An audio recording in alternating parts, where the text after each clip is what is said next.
I'm bigcal and welcome to my world. So we are now into the third year of my DIY gaming box videos. Absolutely insane. If you don't know what that is, basically I spin a roulette wheel, whatever number it lands on correlates with a games console that I own. Then for the next month I have to buy games for that system within a budget of £25. And then I show it off at the end of the month, spin the wheel again and do the same thing. So, like this time last year, I'm going to go over some of my favourite pickups from my DIY gaming boxes. These are not in order of my favourites or the best or anything like that, it's literally just the order of when I got them. And there are 5 games in total, so let's get started with number 5. Number 5. Family Guy Back to the Multiverse for the PS3. And I got this in March's DIY gaming box. So, Family Guy was a show that I used to very much enjoy. Admittedly, I haven't watched it for a couple of seasons now just because it got really bad. Yeah, but I used to enjoy it back in its heyday, in its prime. It was very funny.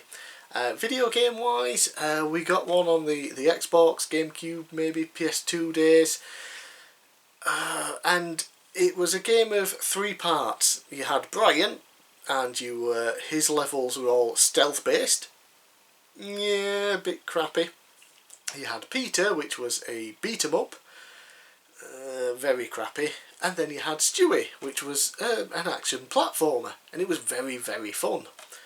They seem to have taken note of that. I'm assuming everyone else felt the same, and they made a full game out of basically the Stewie part, although you also get to play as Brian as well. And the system's basically the same, you just have different weapons. Basically it's a multiverse story, so you travel back and forth through time into different dimensions, and yeah, it's very samey, repetitive. You start off a level, you meet the villain or whatever there, and you go around shooting people, collecting certain items and doing the odd quest. And yeah, it's the same for every single level, you're just in a new location. But I ended up having an absolute blast with it. I played through the majority of the game when I got it, which is usually with the DIY gaming box videos, I'll get some games for it, I'll test them out for 5 or 10 minutes to record footage, and I usually don't really play through them at the time, usually because I've got tons of other games that I'm currently playing through, so I don't really have time.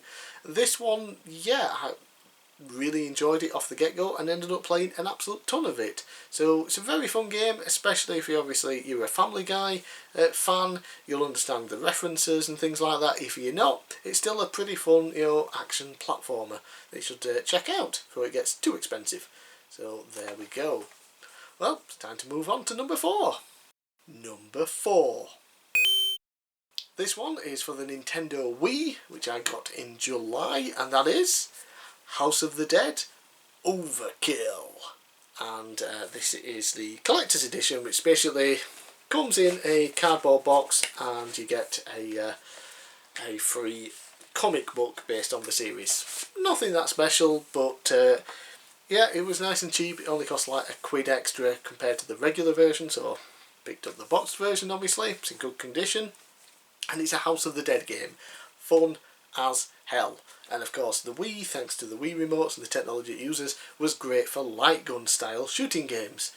We also got the House of the Dead 2 and 3 in a collection. And then we got Overkill, which I think was a new game for the system, and then it also got released on PS3, which I bought recently as well, but not from a DIY gaming box.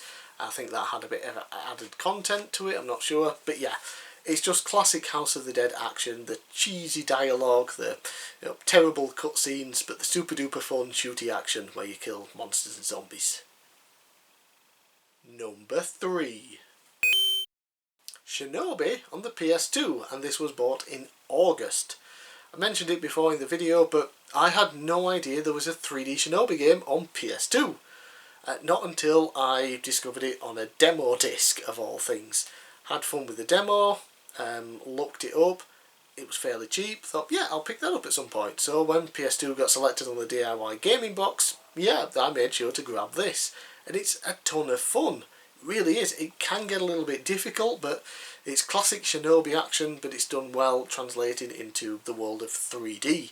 basically a hack and slasher, but with Shinobi, and you got some cool finishing moves and things like that, some crazy enemies. Yeah, so if you're a fan of Shinobi or just hack and slash games in general, look this one up. It's still cheap, at least it was last time I looked. Yeah, so Shinobi, really, really fun. Number 2. Next then we have a SNES game that I got in September, and while it's not the best SNES game out there or anything like that, it is one that I'm a big fan of, just because I played this game but on the Amiga 500 at one of my uncle's houses when I was growing up, and I've just been a fan of the game ever since. I own it on the PC on goodoldgames.com, and now I own this SNES version, and that is Cannon Fodder. Still working out the lighting, by the way, so yeah, there we go. This was a crazy month as well, because while testing this game I discovered that my Super Nintendo was broken. Yeah, because for some reason when I hooked up my Super Nintendo to play this game, the quality was atrocious, really, really bad, and that was me using an S-Video cable and running it through a RetroTink 2X Pro. And while, yeah, the quality's not the best still on a HD TV, it shouldn't look nearly as bad as what it did. And I also discovered that something was wrong because I couldn't control any of the people on the screen. So yeah, I ended up for that month having to get a new Super Nintendo, and I also got one that had a Region 3 mod built into it.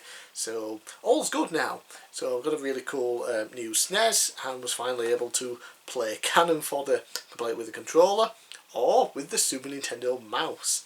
So if you don't know what Cannon Fodder is, basically you start off with a small selection of men, usually about 4 at most, and you have tasks to do. Go around, shoot enemies, blow up buildings and things, rescue people, and at the end of every level, if any of your people die, you get the sort of the gravestones and things on the scene, and it gives you a list of the people who have died and makes you all sad. And yeah, it's just a fun game. I know. War, isn't it wonderful, or something really crazy like that was the the original tagline for the PC version of the game that didn't come back to consoles when they released it on there. What a shame. But yeah, Cannon Fodder, very fun game. Real War, not so much. Number 1.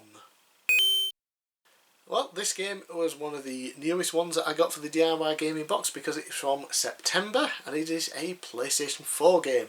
And while, like I said, this list is in no order in terms of best to worst or anything, it's just the month that I got them, this one would have made my number 1 spot. Like I mentioned with the Family Guy game, when I get DIY gaming box games, I don't tend to play much of them. Not to begin with anyway, not when I first get them, I'll play them later. But I just test them out, record some footage, come back to them at another point in time. Not this one. I ended up playing through this from about a week after I got it. I finally decided to take it out the wrapping and give it a go. And I finished it the day before 2022. The last day of 2021. It was the final game that I completed in 2021. And it was fantastic. And that is Persona 5 Royal. I had an absolute blast with this. I was not expecting to love it as much as I did. I always avoided the Persona games just because of my experience with the original on PS1. Again, I still think that game is garbage. Had good ideas, but just did very poorly with them. Whether it was just ahead of its time, they couldn't do what they wanted to on the PS1, which yeah, I can see that, but it just wasn't very good, so I was always put off from the series. Persona 5 though, just the regular and the Royal Edition, I've always heard really, really good things about it, so I thought, DIY gaming box, like I said, I got it brand new, sealed, off a regular website for nice and cheap, like £16 something in the sale just before Christmas. Picked it up to give it a try, and yeah, fantastic.